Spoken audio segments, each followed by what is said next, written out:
Yeah, so psycho-nutrition, or this whole field of nutritional psychology, is just the idea that how we eat and how it influences the microbiome, influences the signals that go across the gut-brain axis, and that influences our mood and our behavior. So food changing our mood, and it can go in both directions, right? We can eat the right foods and we can feel better. We can eat the wrong foods and we can feel worse, and we get to choose that every single meal, every single snack, every single supplement that we put in our mouths. Yeah, so my perspective as a nutritionist is that once the child is starting to eat regular foods, they're having baby foods, right? They're not being exclusively breastfed.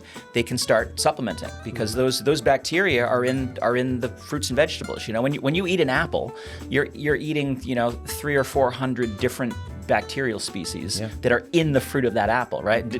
Not even counting like what might be on the skin and all that kind of stuff. Bryce, I'm glad you brought that point up. It's like, we're not saying like, oh, you were born C-section, that's a bad thing. Right. And you were formula fed, that's a bad thing. Parents need to know that those steps are going to lead to a certain kind of microbiome.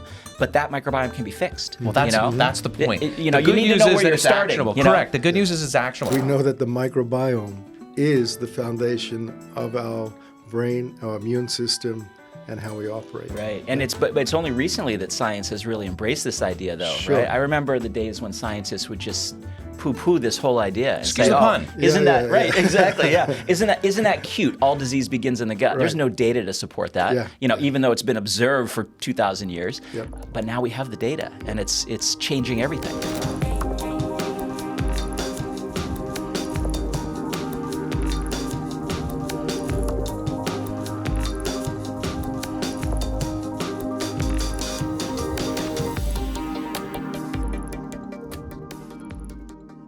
And today we're very pleased to have a very special guest, Dr. Shawn Talbott, PhD, who is a nutritional biochemist, exercise physiologist, and leading expert in psycho-nutrition and the gut-brain axis. With over 20 years of research and clinical experience, Dr. Talbott bridges the science of the microbiome with practical strategies for optimizing mental health and resilience. He holds a PhD in nutritional biochemistry from Rutgers University and an MS in exercise science from the University of Massachusetts. A celebrated author of multiple books on mental fitness and gut health, Dr. Talbott has developed products generating over $1 billion in sales and has been featured on platforms such as TEDx and the Dr. Oz Show. His work focuses on proving the gut-brain connection to support better emotional well-being and overall performance. Dr. Talbott's mission is to empower individuals and families to take charge of their mental and physical health by harnessing the latest scientific insights into nutrition and lifestyle.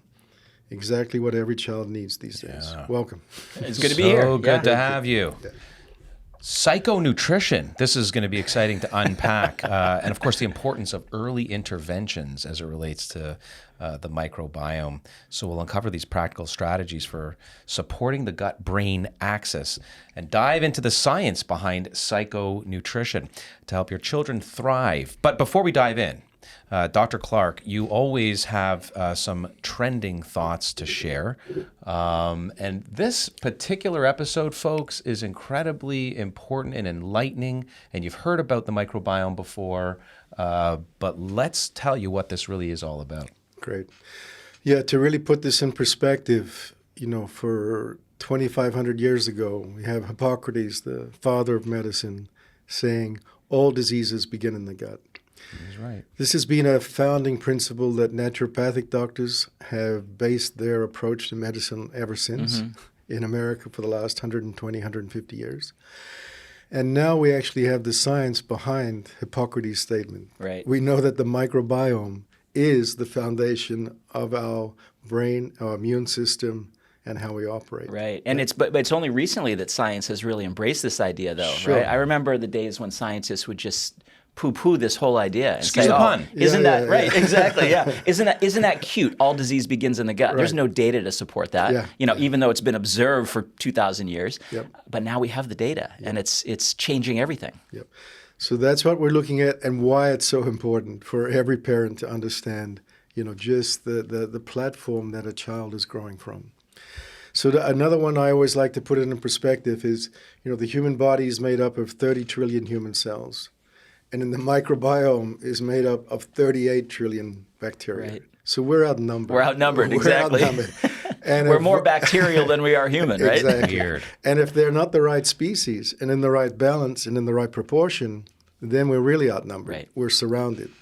And we have something that either works with us or doesn't work with us. Right. So symbiosis, dysbiosis, health or disease. Right. Those two things.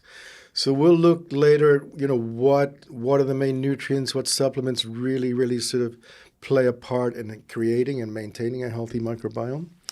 But for now, we'd love to hear where you started from, how you became so enamored with this subject and your expertise. Yeah, well, the last 10 years, 20 years have really been about the microbiome, and people ask me sometimes, why are we just hearing about this now? If this collection of bacteria in our gut and the signals that they send across the gut-brain axis, which we'll talk about as we go through, if that's so important, why are we just hearing about it now? Yeah. And I try to explain to people that we couldn't measure many of these bacteria, so many of them are they're anaerobic bacteria. They die in oxygen. So you can't culture them out in a laboratory. The only reason we know about them now is because we can measure them genetically. We can measure the DNA.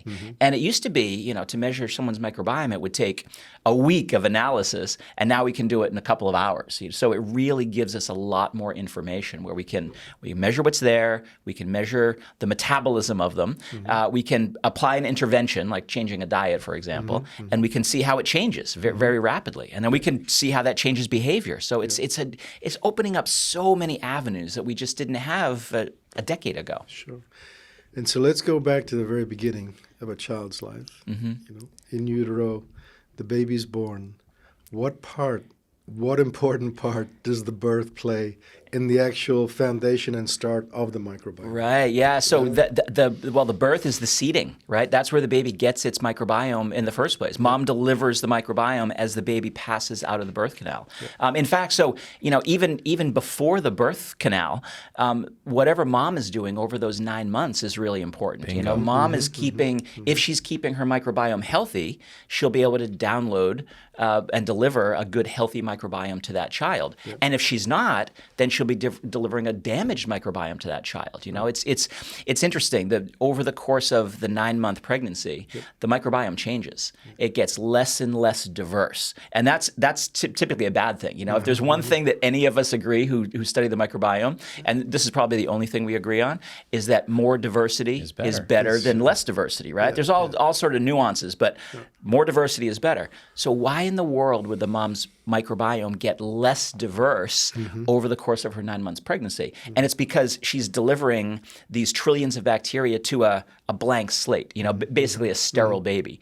And so you can't deliver a huge diversity, right? It's too much because the baby's immune system is underdeveloped. And the really cool, elegant thing, I literally just got goosebumps as we're thinking about this.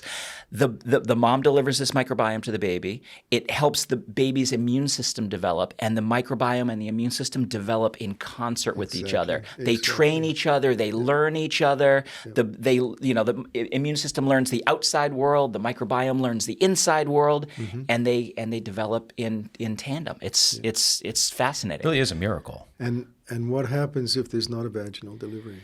Oh, if there's not a vaginal delivery, then the microbiome that gets delivered vaginally is more diverse than if you have a C-section, for example. There's really good data to show that the baby gets a microbiome that is more sort of skin microbiome if it's a C-section versus a vaginal delivery, and that microbiome, the skin microbiome, is more, I guess you could say, is more of like an inflammatory microbiome. And down the line, after a year, after 2 years, after 3 years, those children are much more likely to gain weight. So it's associated with obesity and diabetes. They're much more likely to have allergies. They're much more likely to have food intolerances, all because of what microbiome they were initially seeded with. It's absolutely fascinating. Yep. And the science is very clear on that these days. The science is very reproduced. When the first few studies came out, it was interesting, and then it was repeated, and now it's pretty well accepted. Yeah. So C-section, that's one thing that we understand may cause a challenge for the child to have that appropriate seeding, as you were describing. But also breastfeeding, right? I mean, if you're, and look, we're not blaming. This is no finger pointing that's going on here. But if you're delivering by C-section and or not breastfeeding, we've got problems, don't we? Sure. I mean, it's sort of like, handicapped a little bit from the start. Right. Right. It's like you have to make up for the challenge. Right. Rather than just coming out with a full established microbiome that can then grow and flourish. Right, exactly. Yeah. And Bryce, I'm glad you brought that point up. It's like, we're not saying like, oh, you were born C-section, that's a bad thing. Right. And you were formula fed, that's a bad thing. Parents need to know that those steps are going to lead to a certain kind of microbiome, but that microbiome can be fixed. Well, that's the point. You need to know where you're starting. Correct. The good news is it's actionable. Something else I think that we should bring up in the establishment or the lack thereof in certain challenges beyond even C-section and breastfeeding, and yes, that is the good news, is it's totally recoverable, is often women are checked for hepatitis B and Hep B carrier status, and when that's positive, they're given a load. Sometimes, especially if they're being delivering, vaginally, of intravenous antibiotics. Mm-hmm. What do antibiotics do to the microbiome, Doc? It's like throwing napalm on a garden. I mean, it completely decimates the microbiome. Mm-hmm. And Dr. Murray's probably better expert at this than I am, but an amount of antibiotic rounds that children get these days, it's about one a year, for the first 10 years of life, right? And that is also damaging the microbiome. So, you think about, vaginal versus C-section delivery, that's one potential insult. Formula fed versus breastfeeding, that's another potential insult. All these rounds of antibiotic therapy, that's maybe multiple rounds of insult. Let's go back to breastfeeding for a second. Think about what breast milk is. 30% of breast milk, about a third of that nutrition, the baby can't even digest. It's like the mom makes these things called human milk oligosaccharides, HMOs. That the baby can't even digest, can't even use as fuel. It's purely for the bacteria in the gut. They love them. It grows the bacteria. It helps the bacteria train the immune system. Yeah. It's just the beauty of nature right there. Well, and again, in your clinical practice, this is the observation you made over years. I know this to be the case, and because that initial feed, the colostrum, the complexity of the breast milk, some others have a challenge with. And again, no blame game here. Yeah. But in some instances, a supplement is necessary. Yeah, I mean, if we really just break it down, so we've got prebiotics, we've got probiotics, and postbiotics, right? The prebiotics are that base, the foundation that allows the probiotics to grow and thrive. Right. So if we don't have all three of those platforms, then something's going to be missing. Right. So you look at the role that the colostrum plays, in the first 2 or 3 days before the breast milk actually comes in. Again, it's laying down those prebiotics, that foundation, that culture. Right.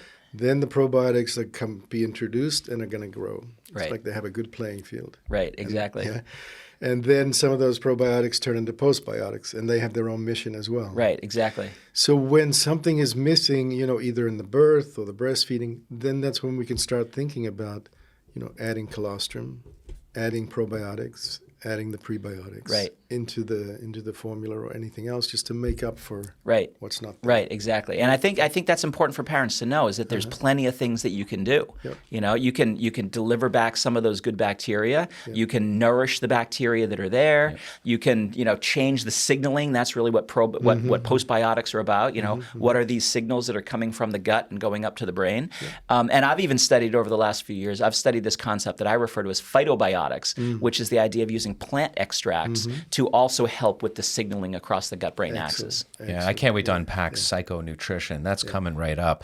But just sort of to wrap this initial postulation around what is a deficient microbiome potentially doing to a young infant, a newborn, I mean, the highlight signals, or let's call them the keynote presentations, are typically immune related. So eczema, maybe even a lot of skin afflictions, because the gut is an inverted skin, in a way. And this goes back to Hippocrates and what you were saying earlier. I mean, at the end of the day, what he was referring to is 80% of your immune system is in your gut, and it's a very selective scenario. So, what are some of the other things that we know before we unpack the brain-gut connection? What do we know about the presentation of a challenged gut microbiome, early days?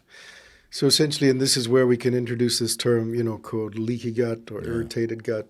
So if the microbiome is not complete, then child is more likely to start having reaction with foods, whatever's introduced, creates inflammation, irritation in the gut, and then you end up with this permeable gut lining, often referred to as leaky gut. Right. At the same time, if that's happening there, then it can be happening. The blood, the brain has its own blood-brain barrier, That's right. which can also get irritated and inflamed. Right. If you have a leaky gut, you almost definitely have a leaky brain. Right. And now it's a double whammy. You've got things going into your bloodstream that shouldn't be going in through your gut, and then the potential of them going into your brain.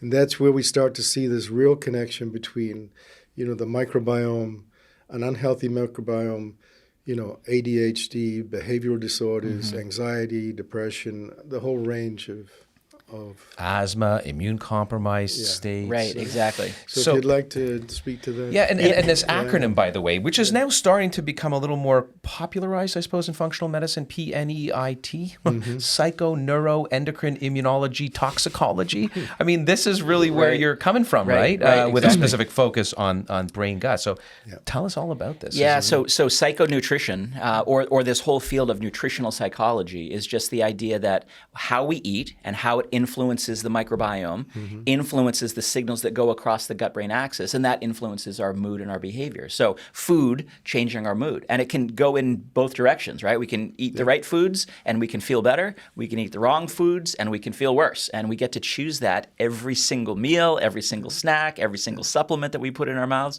But the thing that's really cool about it is that we're learning enough about it now where we can get very sort of precision nutrition. And we can say, well, we know that 90% of the body's serotonin is made in the gut. And that's the neurotransmitter, the sort of being happy or not. And so if you have a problem with happiness and overall mood, we can do serotonin-focused interventions in the gut that help people be happier. Or we can do focus, or we can help with anxiety. We can help with resilience. We can help with sleep quality. And it's really giving us all these tools that we didn't have access to just a few short years ago, and now we can use them to change exactly what is happening. I say all the time that these aren't just brain issues that we're talking about; they're gut-brain issues. The gut is that second brain, and if we can get the second brain and the first brain more synced with each other, we're going to have a lot better experience. Absolutely. No, so it's not a myth. It's not an old wives' tale. We are what we eat. That's right. That's right. 100%. And now the science is actually there. Undisputable in terms of how this operates, how it works. Right, exactly. And if we can intervene early and get the microbiome established as early as possible, that means we have more and more years of good signals versus bad signals that we have to try to fix later when we, see a problem present itself. Sure. And we should definitely talk about that. We will in terms of what beyond oligosaccharides found in breast milk into the diet of a 2, 3, 4, and 5-year-old and beyond will influence the health of the gut microbiome. So we're going to pick your brain, excuse another pun, about all this. But, you mentioned something interesting, and I want to sort of, without getting into the, deep science around strain, species, and specifications, you mentioned, if we were to identify in a young child that mood may be a consideration or a challenge, they seem to be low mood, we're all different personality-wise, we can selectively approach upregulating something like serotonin, the feel-good mood molecule, by addressing potentially a microbiome imbalance in the gut. Diversity, you suggested earlier, was the name of the game, still is in science. But it seems like, correct me if I'm wrong, it seems like there isn't the best probiotic species. There's only the probiotic species or strain, fingerprint, DNA, that confers health benefit. So unpack that a little bit. Yeah, so there's a couple levels at which we can intervene. So if we want to just talk about the microbiome as a whole one organ, so to speak, we know that more diversity is better than less diversity. And the best way to get more diversity is to eat a diverse diet. Right. It's one of the reasons that we tell people, children and adults alike, to try to eat 30 plants a day, right? What we call the 30 plant challenge. We know that eating 30 different plants in a 1 week time frame, right, over the course of 7 days, we know that eating 30 different plants is associated with better diversity than eating 25, and that's better than eating 20, and that's better than eating 15, etc. But 35 isn't that much better than 30, so there seems to be a plateauing. So, it can be fun, actually. We used to do it with our kids, is to say, hey, let's try this new food. And I know it's hard to get kids, especially picky eating kids, to eat, an unfamiliar kind of food. But if you can make a game out of it, that is a great way to get more diversity. But then we can also get very precise with probiotic strains, and we can say this one will help lower cortisol, a stress hormone, for example, or this one will increase serotonin production, or that one will help with GABA, which is a relaxing neurotransmitter. So there's the idea of overall diversity in your microbiome is a good thing. You're going to want that for overall resilience and overall immune system function, et cetera. But then we can also get very precise and very almost therapeutic when we start using supplements. Targeting. So, the importance of the vegetables, the different vegetables, the color of the rainbow. Again, one of the primary things is the fiber. Right. The fiber is the prebiotic. That's right. Of all time. Right, exactly. Right? That's the food for the microbiome. That's what they want to eat. And the problem with our standard American diet right now isn't just that it's ultra processed and there's lots of preservatives and lots of sugar and things like that, but it's devoid of fiber. And so we are starving our microbiome. That's what they want to eat. And if we're not delivering it, automatically we're damaging our microbiome just with the food that we're choosing. And if you pull that out and you make it an acronym, it reads SAD. And it really is SAD. And what's curious is that fiber is not really ever been considered a nutrient. Right. Although, guess what? I mean, we're all talking about it. It is the ingredients that the microbiome require. It's like fuel to the, it's what they eat. It's fertilizer to the soil. Yeah, exactly. Exactly. So it is a nutrient. No, absolutely. And not just for the microbiome, but then that consequence of the microbiome supporting the immune system. So the fiber, microbiome, immune system like this. Right, exactly. And the immune system nowadays is, I've done a lot of research into different immune system interventions. The microbiome is what regulates and orchestrates almost everything the immune system does. So, the immune system and the gut are really part and parcel, right? Two sides of the same coin, however you want to say it. You can't influence one without influencing the other. And, most people don't think about their immune systems until what happens? Until they get sick. And then they, I need to boost my immune system or stimulate my immune system, or there's a threat of a new pandemic coming and people get concerned about their immune system. Your immune system is one of the key communication venues between your gut and your brain. So I want people to think of their immune system as this communication organ in their body, as much as I want them to think of it as a shield to protect them from viruses and things like that. So you've got two. You've got gut-brain access. You've got gut-immune access. That's right. That's the triad that's actually operating together. Exactly. And what's interesting, and we should probably, solidify the concept around getting ill for parents at home, and make sure they understand that it's the epitome of health is not whether you get sick, it's how quickly you resolve a particular illness, be it a cold, flu, or infection, the speed at which you recover. So, I mean, a child, typically an infant, will, correct me if I'm wrong, have spike a high fever, for example, but then hard and fast recovery, that's healthy, even if they're getting sick 6 to 8 times a year. If it's long, drawn out, and chronic, mood, behavior included, not just visible signs and symptoms, then we've got a problem. Yeah, exactly. We've actually done some studies where we've been able to take different polysaccharides, right? So plant extracts, right, from mushrooms or yeast, or there are all kinds of ways you get these compounds called beta glucans, alpha glucans. They work at the level of the microbiome to improve your immune system. And so what happens is that if your immune system is stronger, something we call primed, because you have a more diverse microbiome, if you do get sick, you get over it a lot quicker, right? So there's one level of you're less likely to get sick with an upper respiratory tract infection, a cold, a flu, a cough, that kind of thing. But if you do get infected, instead of the cold being 7 days, it's 2 days. So there's the aspect of warding off that infection, and there's the aspect of processing through that infection, right? Both are very important. No, so it's really preparation. If everybody's in place when the enemy comes, that's right. It's you don't have to go and get reserves and come exactly in. Primed. And I mean, for parents to really understand this, we're all born with an innate immunity. We are able to fend off from day zero, literally day one, infections. Although it takes the learned immune system, part of the immune system that takes a little bit of time. The adaptive immune system, it takes a little bit of time, but that system.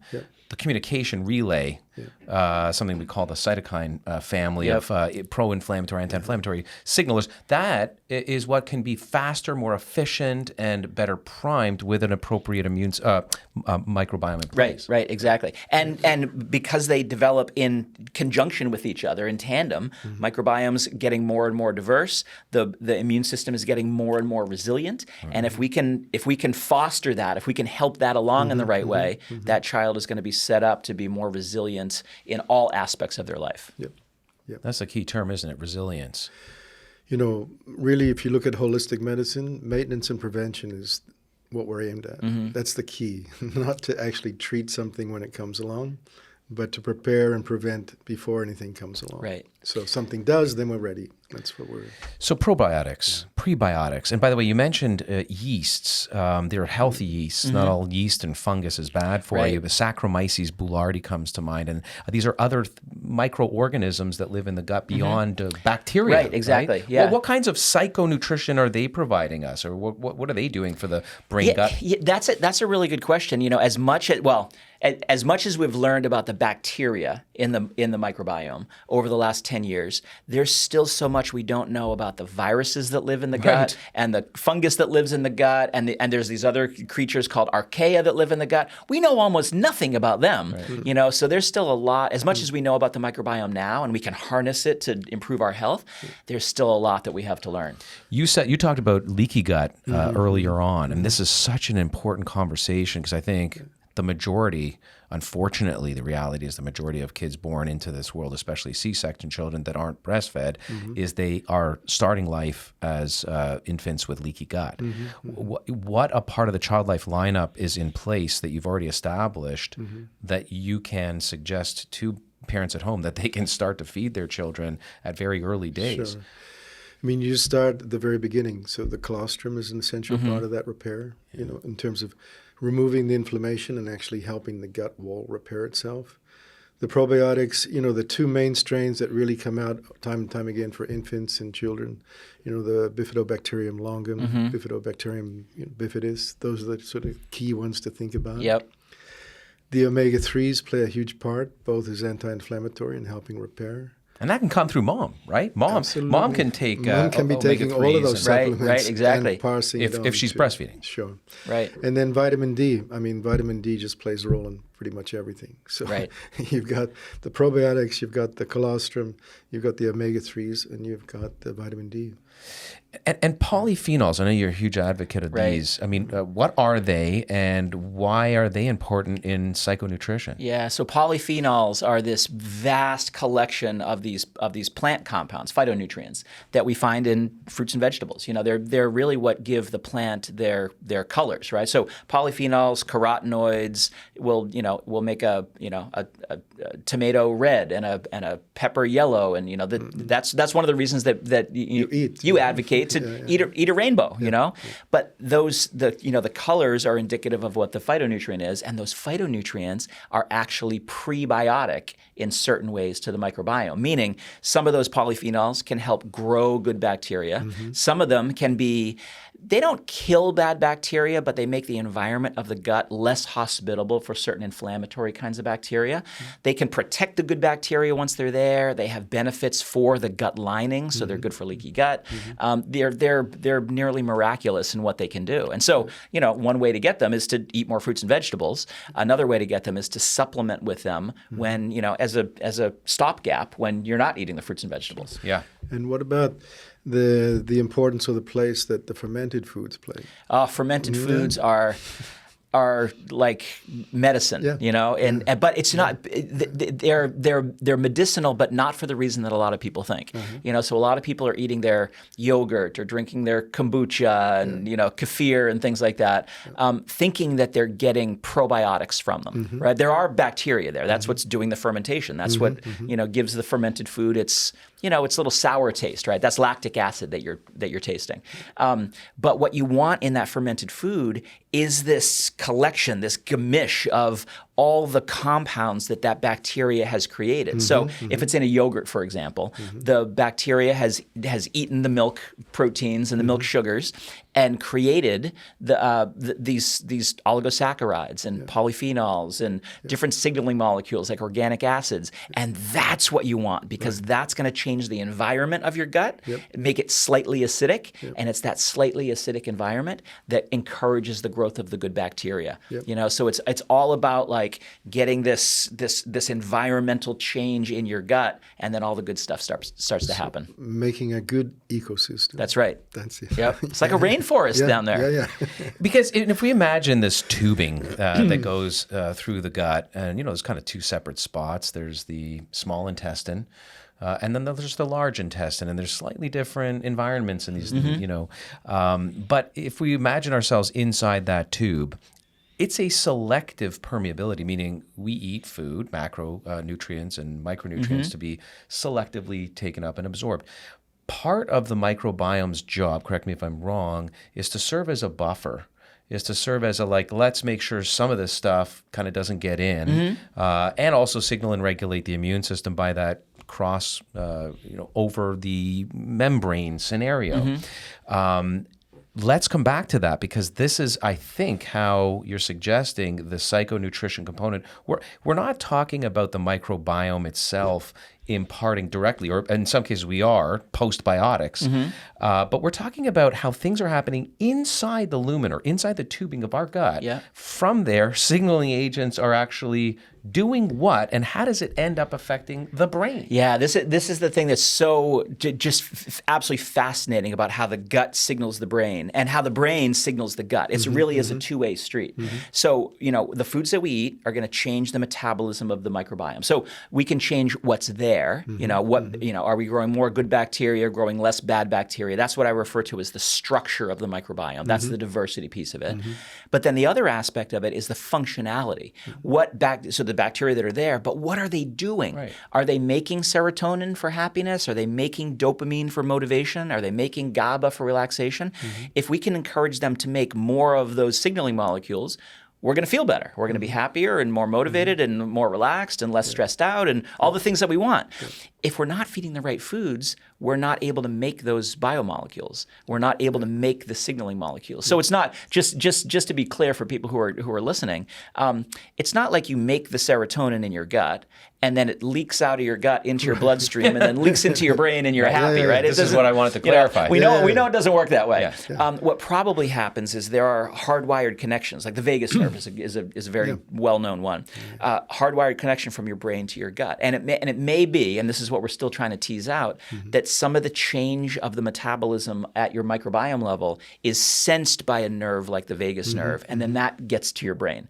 Or there are compounds you mentioned before called cytokines. The cytokines are something that can get across the blood-brain barriers. It could be the immune system can sense something in the microbiome and then carry that up to the glial cells in the brain. So, all of this goes back and forth. We have kids will say to us, they're anxious about school, and they won't say that they're anxious about school. They say that they have a stomachache. Or butterflies. Right? Or butterfly, exactly. So that's the sensation of these signals going across the gut-brain axis. And psychonutrition is, how do we study that? How do we modulate that in the right way?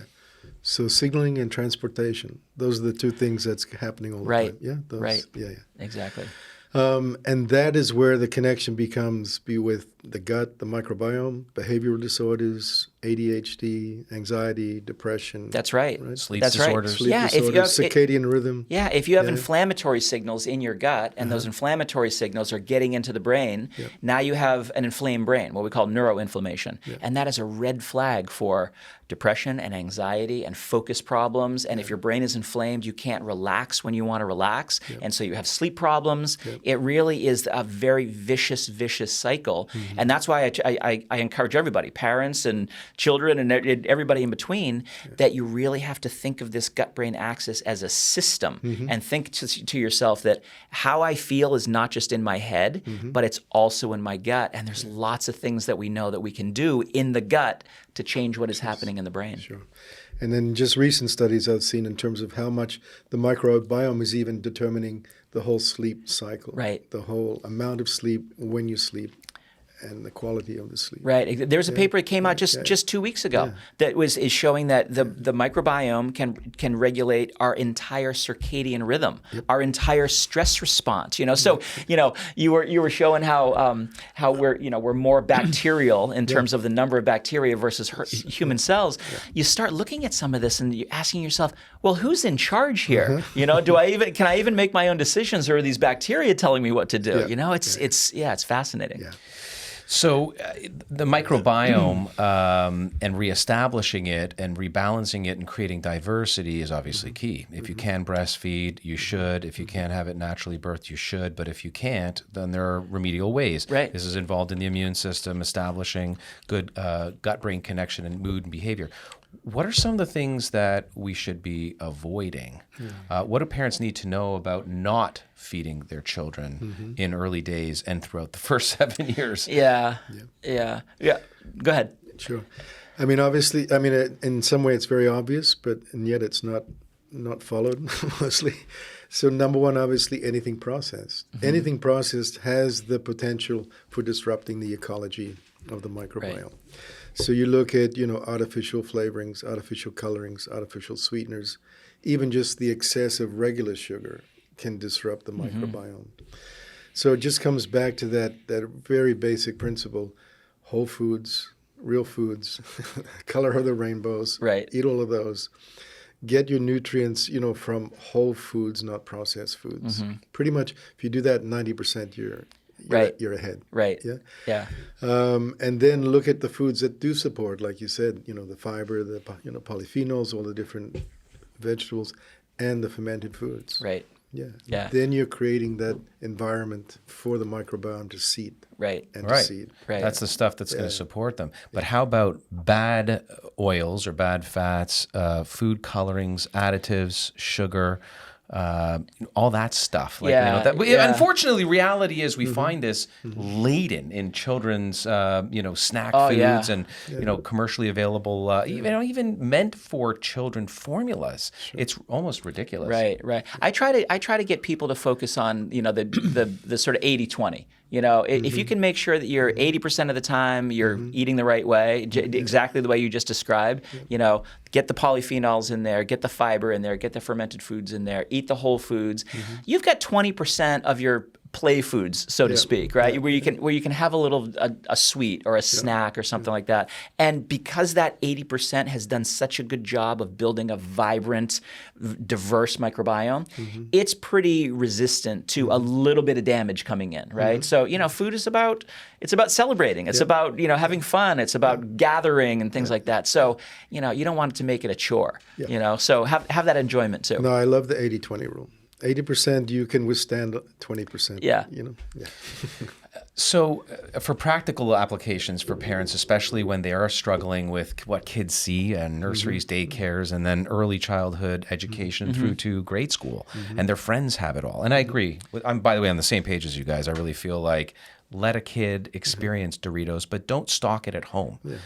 Perhaps also my clinical practice, by the way, one of the things we've spoken about this before, one of the things I found very successful is encouraging parents to engage their children to audit their fridge when they're of age. Oh, yeah. Right? And what I mean by that is because we want them eating a rainbow. We want them eating 30 plant-based, phytonutrient-laden foods every day. Right.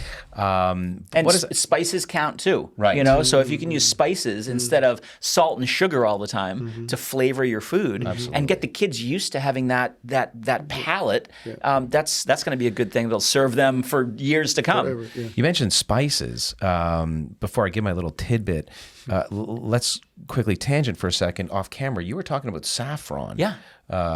Tell us a little bit about latest science and research around saffron. Yeah, so saffron is, there are studies that show that saffron, because of how it works across the gut-brain axis for normalizing serotonin and cortisol, stress hormone, and different neurotransmitters, it can be in certain cases equivalent to something like methylphenidate, which is the compound you find in Ritalin and Adderall and ADHD drugs. So I want parents to know, not to say like, hey, throw your ADHD medication in the garbage and start taking this spice, but if there's an option for you to try that might get you the level of focus and engagement and creativity that you want in your kids, that's not a stimulant medication, wouldn't you want to try it? Sure. You know, in our kids when they were younger, we used theanine, we used saffron, we used pine bark, we used a number of things. We had to hide it in their smoothies, you know, in order to get it into their bodies. Well, But it really has some behavioral benefits.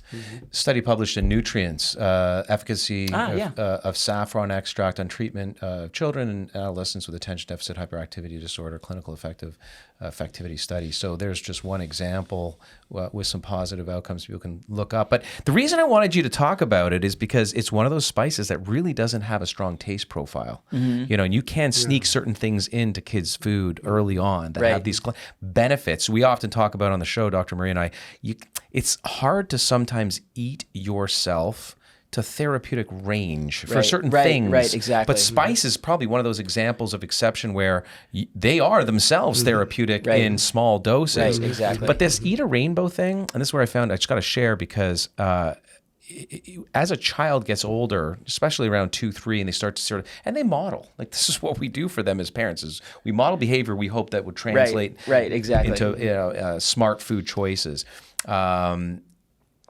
Asking them if we want them to eat a rainbow, red, orange, yellow, green, blue, and purple every single day, asking them to alert us that purple is out in the fridge and let them know that it doesn't matter if it's blueberries, grapes, or purple cabbage that they like. When we go shopping, you get to choose and we'll restock with that color. But if a color is out, and they love it, holding us accountable. It gives them some autonomy, control, right? Some control. Yeah, that's great. I found that really effective. I love it. But and let me just say too, the earlier we can intervene and start getting them to do that kind of stuff, the more we can flip that vicious cycle of bad food leading to bad signals, leading to bad behavior. We can flip that into what I refer to as a virtuous cycle, where we get good food leading to good signals and good behavior. And that's something that's going to keep going and going and going. The earlier we can get it done, the better. 100%. It comes back to resilience because the 80-20 rule is if we establish the microbiome and a good 80% of the time diet and healthy choices and lifestyle,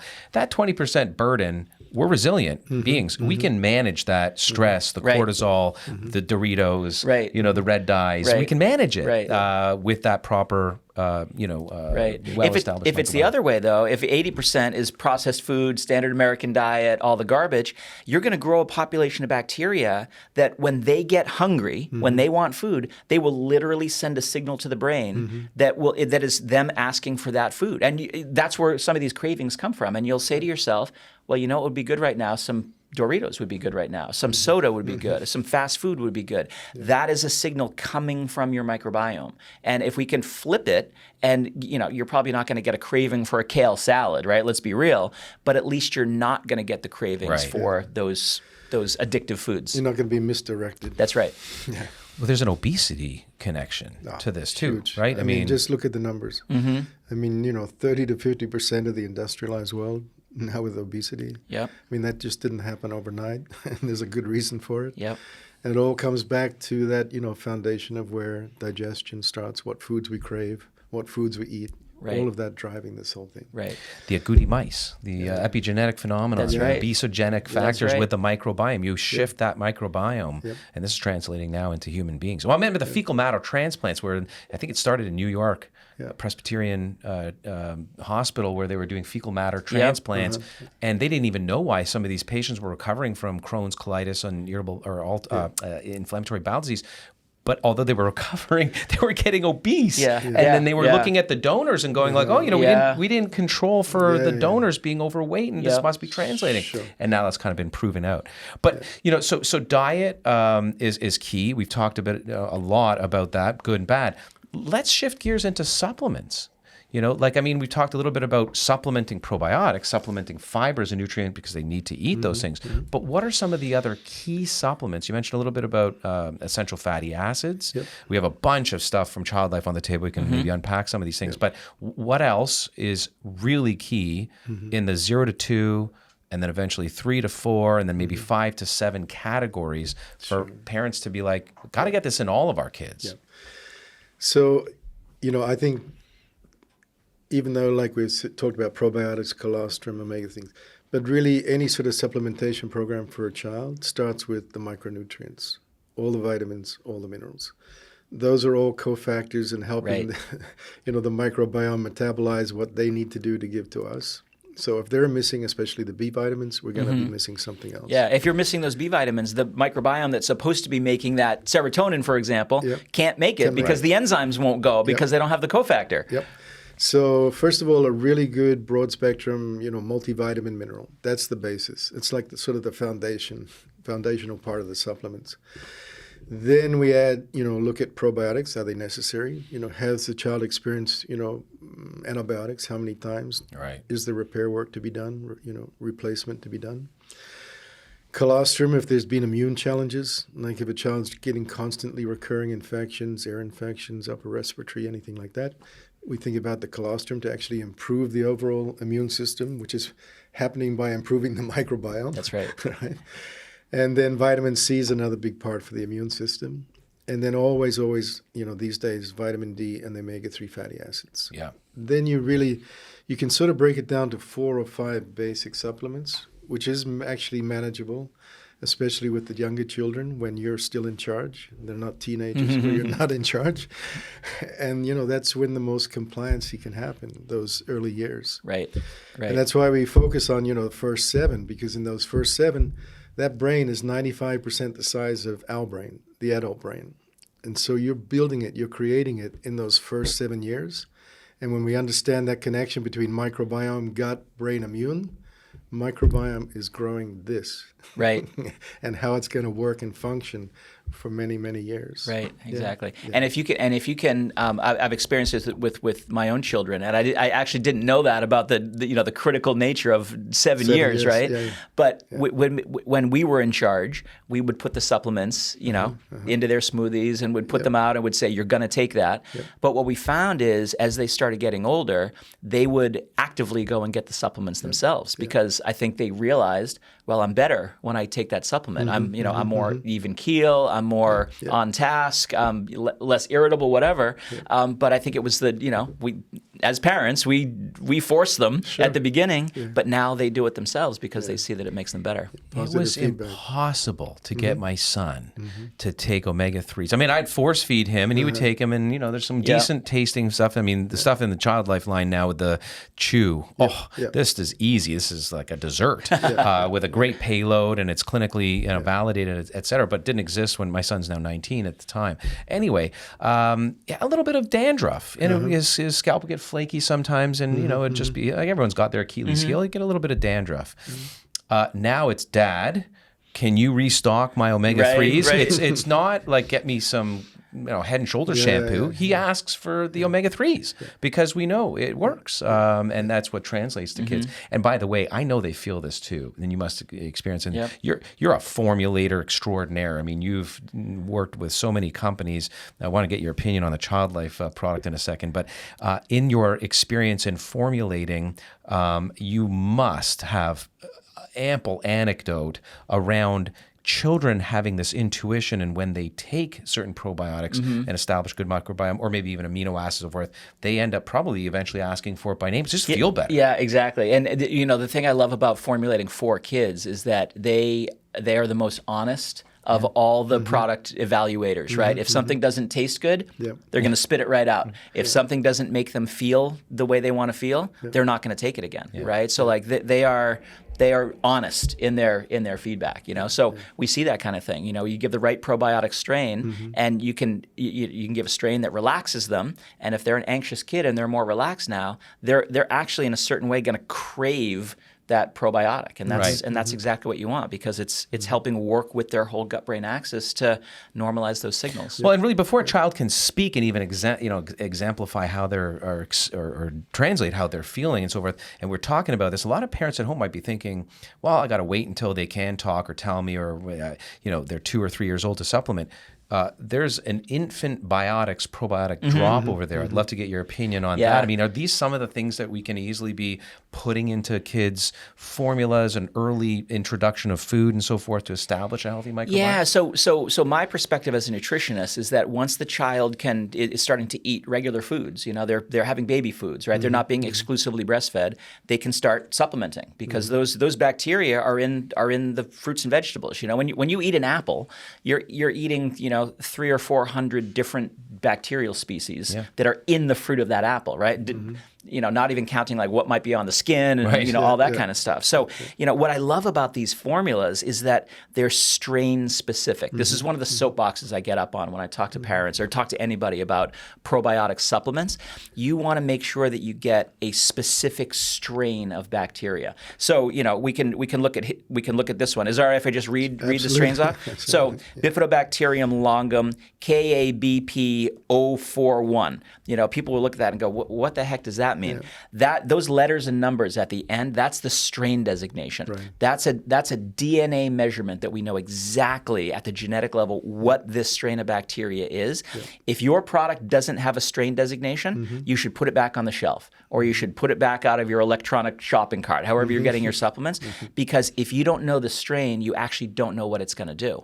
Yeah. So some strains will help with the immune system, some strains will help with gut regulation, some strains will help with psychology, mood and depression and things like that. You have to look at the strain. And parents will say to me sometimes, well, do I have to become a probiotic expert and know what all the strains do? I say, no. The companies that use the right strains will put it on their labels, and they will go out of their way to tell you what that strain does. Yeah. So, the work has been done for you, but just you need to know that you're looking for a specific strain. Yeah, excellent. That's the work you've done at Child Life. That's the diligence and the science and evidence that you've accumulated and amassed over decades in clinical practice. No, I mean, all the clinical research is done on those specific strains. Right. So when that strain number is there, then we know that is linked to the clinical research showing this is the impact, this is the effect, this is the function. Right. Yeah. Another way I describe the strains is that it's almost like picking out a breed of dog. You wouldn't go to the pet store and say, hey, I'm here to get a dog. What kind of, just give me a dog. Any dog will do. But that's how people choose their probiotics sometimes, right? They just go and say, oh, I think I need a probiotic.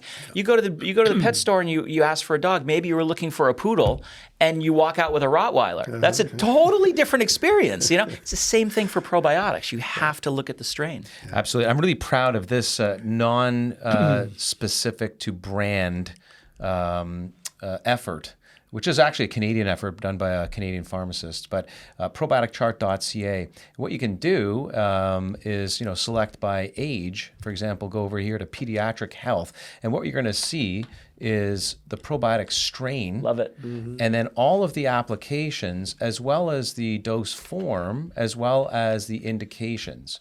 Right. So, and this is where Child Life by strain and species would be, for the infant probiotic drops listed by what action these probiotic species are having. Right. And what you're seeing a lot of eczema, atopic dermatitis, right? Yeah. How in the world could a skin condition be related to what's happening in the gut? Well, that's what we're talking about. The signals, those inflammatory signals produced by the gut are expressed on the skin. It's a reflection of what's going on internally. Exactly. And I've seen so many examples of, kids especially who have these, painful, itchy, red, scaly skin conditions just completely resolve when you take care of what's happening at the level of the gut. Exactly.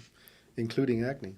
Would you like to talk about that? Right. Yeah. So any of these systemic sorts of things, right? I talk.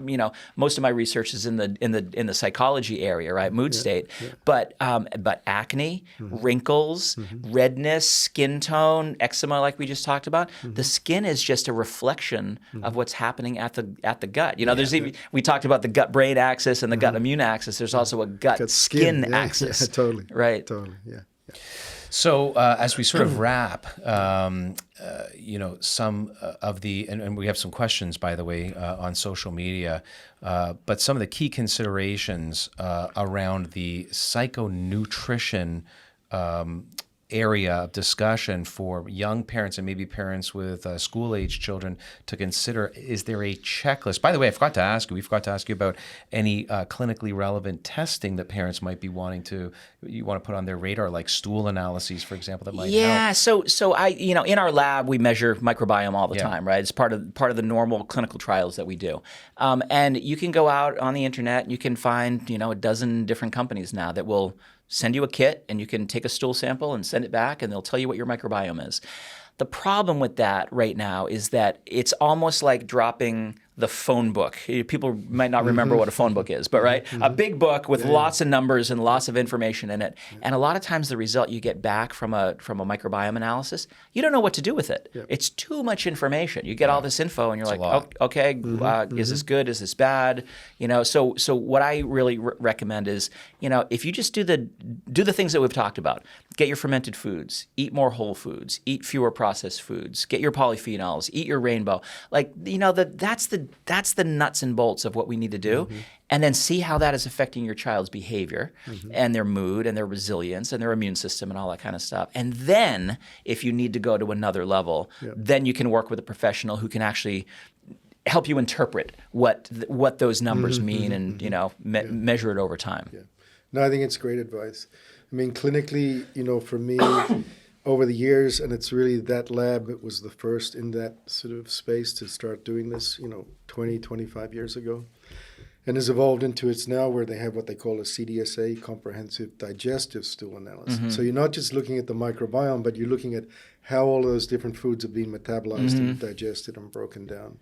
So clinically, I find that really helpful as well, to look at both sides, microbiome and the digestion. Right. Then you have this sort of bigger picture. So, Genova is the lab that I've been using for that for many years. It's a great profile. And they identify markers called eosinophil protein X, EPX, and calprotectin, which is actually more and more in the studies around. This is almost diagnosable to IBD, but nonetheless, these are inflammatory markers that break down the barrier to what we were calling gut brain, and you got leaky gut, you got leaky brain. So I love that one as well. Sure. No, so really, if we just sort of summarize, go back to the beginning, right? It's happening in utero. That's where the microbiome is starting. The birth is obviously a huge component in terms of how it's going to develop from there. The mother, her diet, breastfeeding, nursing is another huge part of that involvement. And then when the child starts eating solid foods, that's where we introduce to them their own responsibility for creating their microbiome and maintaining it. So all those pieces we've talked about, it's all very, very easy to do, actually. Right. And it's just a matter of doing it and being consistent with it, and you'll see the benefits. Yeah. Absolutely. All right, so we got a couple of quick questions from some followers, starting with Simone on Instagram. Well, we talked a bit about this, but she's asking specifically, what are the top 3 foods, in your mind, parents should be including in their child's diet to support a healthy gut-brain connection? Yeah, so your top 3 favorites. Yeah, well, we've talked about the 3 categories, right? The fermented foods, the fibers, and the polyphenols or flavonoids. So get bright colors, more vegetables, and some kind of fermented something, right? Whether that's a yogurt or a kombucha or something like that. Those are the ones to go for. Yeah. And if we can, the omega-3s. And omegas, exactly. A little bit of fish. Things like this. Fish is the fatty fish is a great thing to try to get in. But I always found that when my kids were very little, they would eat something like salmon. They would just gobble it down when we would feed it to them. As they got a little bit older, they went away from that, and that's where we had to bring in the supplements because they just weren't eating the fish anymore. No, same experience. We've had Dr. Michael Murray on the show.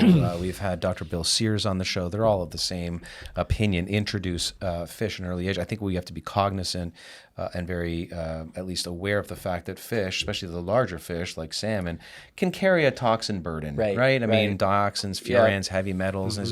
So at the end of the day, supplements, whether it's cod liver oil, the Child Lifeline, or the Nice Chews, they're delivering therapeutic payloads, and they are free from these harmful chemicals. Yeah. No, ultimately, in my experience, for children, they won't eat enough omega-3 foods to get the omega-3 that they need for their brain to grow that much. Barely any of us do. Yeah. So supplementing, for me, the gold standard and the original is the cod liver oil.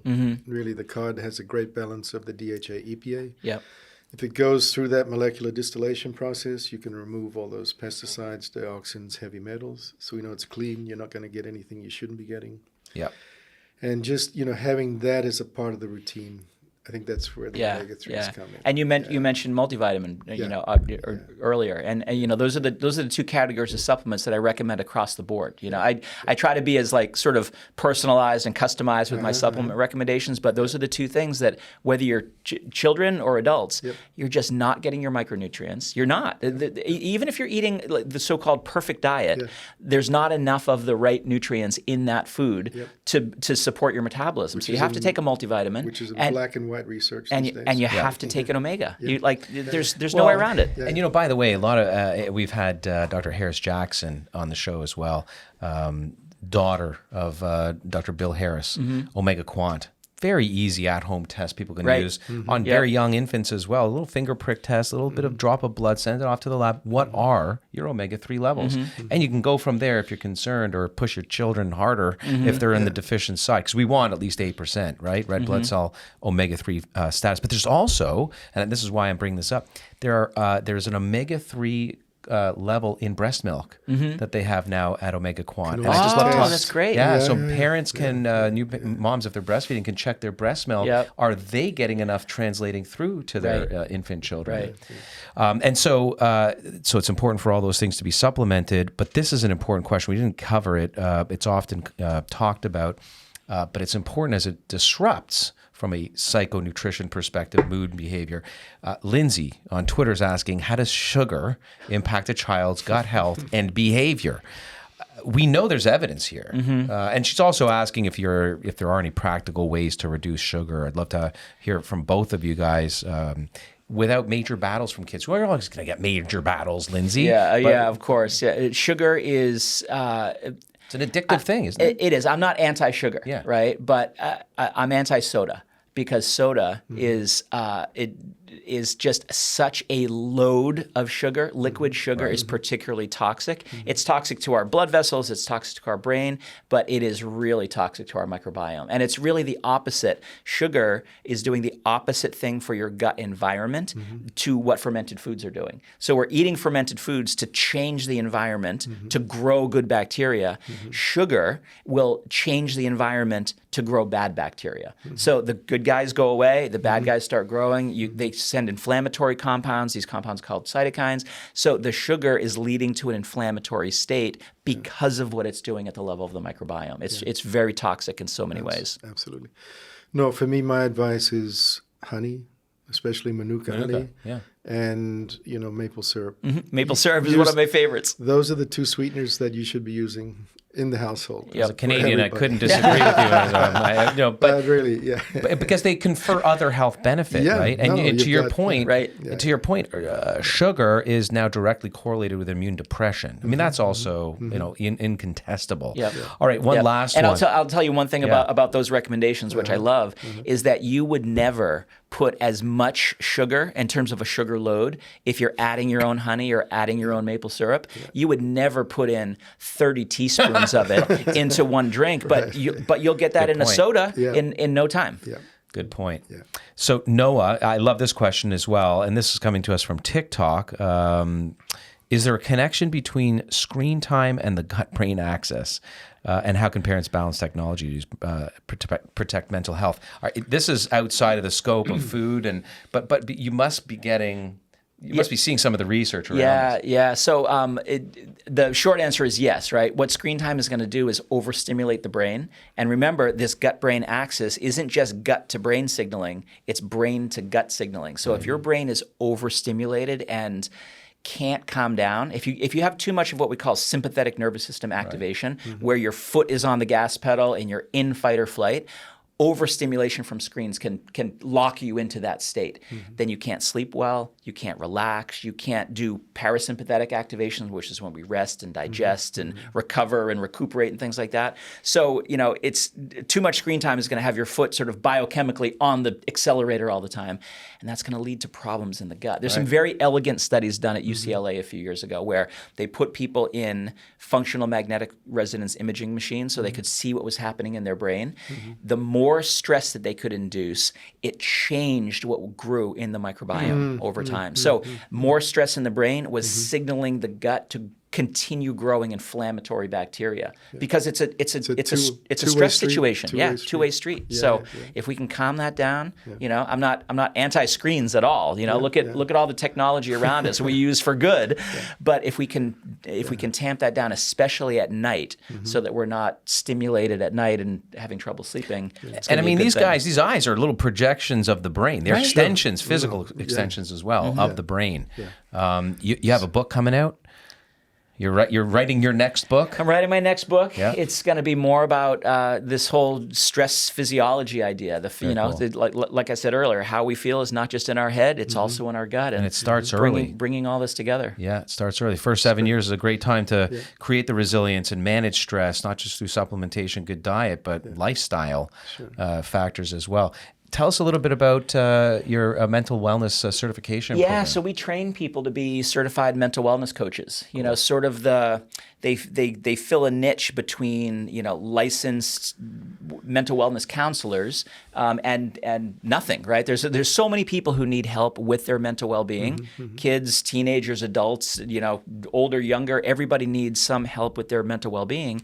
We train people in holistic practices. So what to eat, how to move, what your mindset should be, what your sleep quality should be. And mental wellness coaches are trained to help their clients to feel better. Yep. Very cool. Excellent. Well, we're kind of coming to an end here. We've spent the better part of an hour just over. Why don't you summarize this for us, Doc? Okay. Let's go back to that most critical primary understanding that by the age of 7, your child's brain is pretty much formed. It's going to create, continue to create different pathways in operation, but the actual hardware is built. That's what's built. And it's built upon what's growing here, what's living here, and how they're talking to each other. So if everybody can understand that, the importance of this is really the foundation of this, then we can put the emphasis, the importance, do the right things to cultivate this. If we need to encourage it, if we need to repair or replace or do something like that along the way, then these would be the sort of primary nutrients, supplements to do that. The prebiotics, probiotics, postbiotics, colostrum. And then on the other side, especially the antioxidant vitamins, the A, the B, the D, the E. And then the minerals, again, antioxidant minerals, the iron, selenium, zinc. So if this system gets what it needs, nature will perform its task perfectly, beautifully, do what it needs to do. Yeah. If we go awry, we can use the supplementation to sort of bring things back on course. But the foundation is exactly what Dr. Talbott's been saying, a healthy diet. Yeah. That's it. Right. Yeah. Amazing. Well, thanks, Dr. Talbott, for your invaluable insights on the topic of psycho-nutrition. It's been a real pleasure. For people to find out more about you, obviously, you're at doctalbot.com, Instagram at doctalbot, Facebook /doctalbot. You're very discoverable online. And you've also got a little feature here, Ask Dr. Shawn. So if anyone wants to follow up with you there. And you're like this world traveling cyclist runner dude who's done like 25 Ironman and ultramarathon. Like you run the run. But good for you, because that's part and parcel to a healthy lifestyle and exuding, resilience. Try to practice what I preach. I try to, you mentioned it before, like model for your children what you want them to do, and try to be the best example, I guess. That's great. Amazing. It's been a real pleasure having you on board. Thank you. It's been having you here today. Great conversation. I appreciate it. Yeah, thanks so much. And thank you all for tuning in to the first 7 years. Don't forget to subscribe and share this episode to anyone who could benefit from this incredible information. And together, we can help nurture a generation of happier, healthier kids. So until next time, take care and stay connected. Thank you so much. sir. Yeah. Really good stuff. Thank you. That was awesome, man.